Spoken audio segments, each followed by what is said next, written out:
हम डिस्कस कर रहे थे students topic sequence and series, उसमें एक्सरसाइज हमारी चल रही है 9.2 क्वेश्चन नंबर 12। देखिए Sn अपॉन Sn दो एक एपी दी हुई है, उसमें sum of n terms upon sum of n terms में रेशियो दे रखी है m² बाय n²। आपको निकालनी है mth और nth टर्म में रेशियो, यानी कि a plus m minus 1 into d upon a plus n minus 1 into D.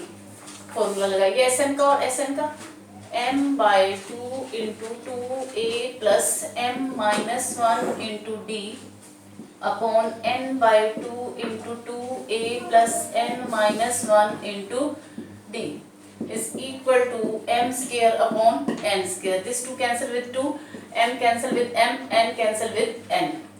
अब आप इसे क्रॉस क्या करें, 2a plus m minus 1 into d upon 2a plus n minus 1 into d is equal to m upon n। Take 2 common from here, a plus m minus 1 by 2 into d, नीचे से भी ले लें और एक दूसरे से कैंसिल कर लें। a plus n minus 1 by 2 into d is equal to m upon n। देखिए ये इक्वेशन नंबर फर्स्ट है, मुझे निकालना है mth टर्म और nth टर्म में रेशियो, यानी ये निकालनी है। और है मेरे पास ये, अगर ये पोर्शन इसके इक्वल हो जाए तो हम सॉल्व कर पाएंगे, यानी कि फ्रॉम फर्स्ट एंड सेकंड, इसे आप सेकंड नंबर दीजिए, from first and second, from first and second. ऐसे हमने एक पहले भी क्वेश्चन किया था, उसमें 18th टर्म में रेशियो निकालनी थी। m minus 1 by 2 is equal to m minus 1, m minus 1 is equal to 2m minus 2, ये वन उधर शिफ्ट कर देते हैं, m is equal to 2m minus 1। अब अगर मैं यहाँ पर m की जगह 2m माइनस 1 रखूँ, यहाँ पर भी, और n की जगह सिमिलरली 2n माइनस 1 रखे तो हमारा क्वेश्चन हो जाएगा। And similarly n is equal to 2n minus 1। देखिए जी, a प्लस m की जगह क्या रखना हमें, 2m माइनस 1 ऑलरेडी है, by 2 upon a plus 2n minus 1 by 2 into d is equal to 2m minus 1 upon 2n minus 1। हाँ जी, ये क्या बन गया, देखिए 2m minus 2 by 2, a plus m minus 1 into d upon a plus n minus 1 into d is equal to 2m minus 1 upon 2n minus 1। यही कहा था कि mth इज टू nth की रेशियो क्या हो, 2m minus 1 by 2n minus 1, ये prove करके दिखाना था। हाँ जी, क्वेश्चन नंबर 13 देखते हैं। The sum of n terms of an AP is this, sum of n terms is 3n square plus 5n and its mth term is 164. What you have to find the value of m निकालना है, यानी ये जो term है कौन सी term है, m की जगह 35 है, 36 है, 37 है, क्या है। देखिए n हम 1 पुट करते हैं, s1 is equal to n is equal to 1 रखते हैं, तो s1 is equal to 3 into 1 square plus 5 into 1, that is your sum of one term, और you can say first term 3 plus 5 that is 8 is equal to a1। ये हमारा निकल गया। n is equal to 2 put कर लेते हैं, तो s2 is equal to 3 into 2 square plus 5 into 2 square 4, 4 is 12 plus 10 22, this is s2। तो हम a2 कैसे निकालें, s2 माइनस s1, s2 मतलब दो टर्म्स का सम, उसमें से एक सिंगल टर्म माइनस कर दी, तो क्या आ गया 22 माइनस 8 इज इक्वल टू 14। अब मेरे पास फर्स्ट टर्म है 8 और a2 है, तो d निकाल सकते हैं हम, कितनी आ जाएगी, a2 minus a1, 14 minus 8 6। mth term क्या फॉर्मूला होता है, a plus m minus 1 into d is equal to 164। I have a 8 plus m minus 1 into d क्या है, 6 is equal to 164। 8 plus 6m minus 6 is equal to 164। 6m plus 2 is equal to 164। 6m is equal to, shift कर दीजिए 162, तो m is equal to 162 by 6, 6 2 12, 4 बच गया, 6 7 42, तो m क्या आ गया मेरे पास 27। ये कौन सी टर्म है 164? 27th term. देखिए अगर मेरे पास कुछ दो नंबर्स दिए होते हैं जैसे a और b, मुझे इनके बीच में एक नंबर लिखना है कि जो दोनों का अर्थमेटिक मीन होगा। a और b के बीच में अर्थमेटिक मीन क्या होगा? दोनों को ऐड करके 2 से डिवाइड कर देंगे। That will be the arithmetic mean between a and b। Arithmetic mean between a and b। Suppose ये c आ गया सॉल्व करके, तो a c b कहता है इस तरह से कि ये तीनों के तीनों नंबर जो हैं अब AP में होंगे। तो जो हम अर्थमेटिक मीन उनके बीच में ऐड करते हैं तो वो बाकी के तीनों नंबर जो हैं AP में होते हैं। अब वो क्वेश्चन कहता है कि इस तरह से हमने अर्थमेटिक मीन कुछ ऐड किए हैं, नंबर्स ऐड किए हैं 8 और 26 के बीच में। ये गिवन नंबर्स हैं 8 एंड 26। कहता है इसके बीच में 5 नंबर्स इंसर्ट करो। 8 A1 कैपिटल उसमें दिखा देते हैं हम, देखिए A1 A2 A3 A4 A5 and 26। A1 A2 A3 A4 A5 ये 5 नंबर्स हैं 8 और 26 के बीच में, इस तरह से कि अब ये 7 के 7 नंबर जो हैं वो AP में हैं। 7 के 7 नंबर जो है AP में है। तो मुझे ये 5 नंबर्स निकालने हैं। देखिए first term, second term, third, fourth, fifth, sixth, seventh. First term तो हमारे पास 8 है और सेवंथ टर्म क्या है 26। क्या फॉर्मूला होता है इसका? a plus 6d is equal to 26। 8 plus 6d is equal to 26। 6d is equal to 18। तो d is equal to 3 आ गया। अब मुझे वैसे ये देखिए जरा ध्यान से, है ये सेकंड नंबर लेकिन फर्स्ट अर्थमेटिक मीन है। अगर सेकंड नंबर होता है जैसे AP में A2 कैसे निकालते हैं? a plus d। लेकिन ये हमारे लिए फर्स्ट अर्थमेटिक मीन है तो मैं इसे कैसे लिखूंगी? a है तो second term a plus d का फॉर्मूला, लेकिन है ये फर्स्ट अर्थमेटिक मीन। तो a कितना हमारा 8 plus 3 11। फिर हमें निकालना A2 सेकंड अर्थमेटिक मीन, वो क्या होगा? a plus 2d। ध्यान से देखना, जैसे हम जब AP में नंबर्स टर्म निकाल रहे होते हैं तो A1 क्या होता है a के इक्वल, A2 क्या होता है a plus d। अब हम जब ये अर्थमेटिक मीन निकाल रहे हैं तो जो हमने इसको यहाँ पर नंबर दिया है वही नंबर यहाँ आएगा। a कितना है हमारे पास 8 plus 2 into 3, 2 3 is 6 plus 8 14। a3 निकाल लेंगे a plus 3d। सिर्फ ये अर्थमेटिक मीन में ऐसे चलता है, अदरवाइज तो a3 तो a plus 2d होता है। 8 plus 3 into 3, 3 3 is 9 plus 8 17। A4 is equal to a plus 4d। 8 plus 4 into 3, 4 3 is 12 plus 8 20। और फिर नेक्स्ट निकाल लेंगे हम A5 that is a plus 5d। a कितना 8 plus 5 into 3, 5 is 15 plus 8 23। तो हमारे पास 5 नंबर्स क्या आ गए? 11 14 17 20 23। ये 5 नंबर मैंने 8 और 26 के बीच में निकाले हैं कि ये 5 नंबर प्लस ये 2 नंबर 7 के 7 नंबर ये AP में हैं। क्वेश्चन नंबर 16 देखिए, कोई दो नंबर्स हैं A और B, उनके बीच में arithmetic mean a plus b by 2, दोनों को ऐड करके 2 से डिवाइड, जैसे एवरेज निकालते हैं अर्थमेटिक मीन। कहता है if a raised to power n plus b raised to power n upon a raised to power n minus 1 plus b raised to power n minus 1। कहते हैं ये अर्थमेटिक मीन है किन दो नंबर्स के बीच में? a और b के बीच में। और हम वैसे अपने फॉर्मूले के हिसाब से निकालें तो हमारा अर्थमेटिक मीन क्या आता है? a plus b by 2। उसने ये दिया हुआ है, हमें यहाँ पर n की वैल्यू निकालनी है। क्या निकालना है? n की value, find the value of n। अब ये स्टेप समझ आया? देखिए जरा एक बार फिर से, दो नंबर दे रखे हैं a एंड b, उनका अर्थमेटिक मीन का फॉर्मूला होता है a plus b by 2।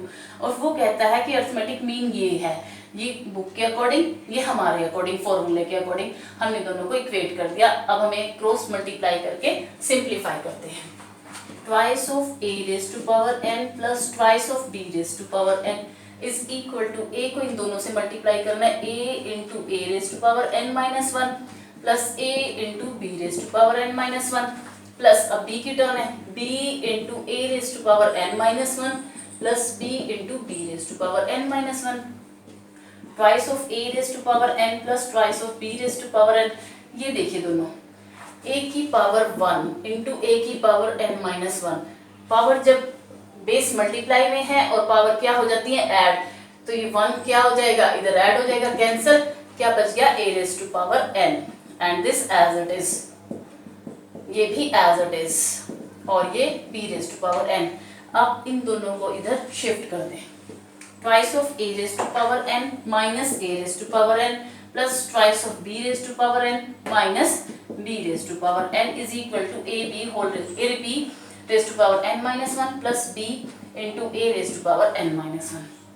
ये सब्ट्रैक्ट कर दीजिए, a raise to power n plus b raise to power n, जैसे 2a minus a is equal to a b raise to power n minus one plus b a raise to power n minus one.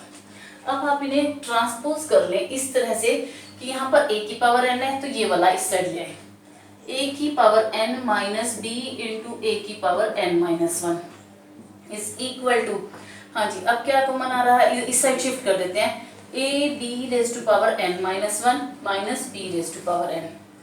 अब देखिए यहाँ से मुझे common लेना है, क्या a की पावर n बड़ा है या a की power n minus one, a की पावर n माइनस वन छोटा है और a की पावर n बड़ा है, तो जो छोटा नंबर होगा वो पावर वही कॉमन आएगा, a raise to power n minus one.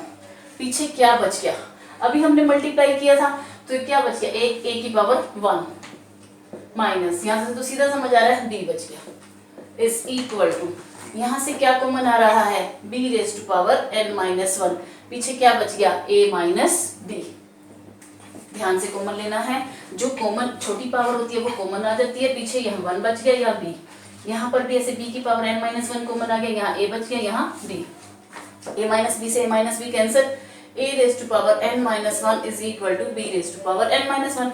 Shift कर दीजिए, a raise to power n minus one upon b raise to power n minus one is equal to 1, combined power कर दीजिए n minus one और इसे a by b की power 0, compare the indices when bases are same, n minus one is equal to 0 so n is equal to 1। जब हम 1 करते हैं n की वैल्यू तो आप सॉल्व करके देख लें यही आएगा इक्वल। अभी हमने जो क्वेश्चन डिस्कस किया था वो 15 था, अब 16 देखिए, बिटवीन 1 एंड 31 दो नंबर्स हैं, गिवन नंबर्स 1 एंड 31, कहता है इनके बीच में आप m अर्थमेटिक मीन डालिए, कितने m arithmetic mean m arithmetic mean डालिए इस तरह से कि वो सब AP में हो जाए, 1 A1 A2 A3 and so on, between 1 and 31 m arithmetic mean are there, 1 and 31, ठीक है, इस तरह से कि ये सारे के सारे नंबर AP में हैं, such that फिर आगे कहता है the ratio of 7th arithmetic mean to the, इससे पहले क्या आएगा am minus 1 आएगा, m minus 1th arithmetic mean में रेशियो है 5:9। अब मुझे निकालना है वैल्यू ऑफ m कि मैंने कितने अर्थमेटिक मीन बीच में इंट्रोड्यूस किए हैं। अब देखिए एक m तो हमने अर्थमेटिक मीन के ऐड किए हैं इसमें, और m+1 m+2, टोटल टर्म्स कितनी हो गई हमारी m+2, तो am+2 इज इक्वल टू 31 है। जैसे सपोज मैंने अगर 15 नंबर से इंट्रोड्यूस कर रहे हैं तो ये 16 और वो 17 दो ऐड हो गए, m में m+1 और वो m+2, उसकी वैल्यू क्या है am+2 की वैल्यू है 31। इसका फॉर्मूला सिंपल AP में फॉर्मूला जो होता है किसी टर्म के लिए a + m+2 - 1 यानी कि m+1 × d is equal to 31। Put the value of a, 1 + m+1 × d is equal to 31, ये शिफ्ट कर दें 1 उधर, m+1 × d is equal to 30, so d is equal to 30/m+1। अब इधर से देखिए जरा, हम ये सॉल्व करते हैं। A7 मैंने आपको बताया था जब अर्थमेटिक मीन लिखते हैं तो उसके साथ a + 7d ही आता है, जो प्रीफिक्सेस यूज किया जाता है वही आता है कॉमन डिफरेंस के साथ, और this is a + m - 1 × d is equal to 5/9। Cross multiply कीजिए, 9a plus 63d is equal to 5a plus 5md minus 5d।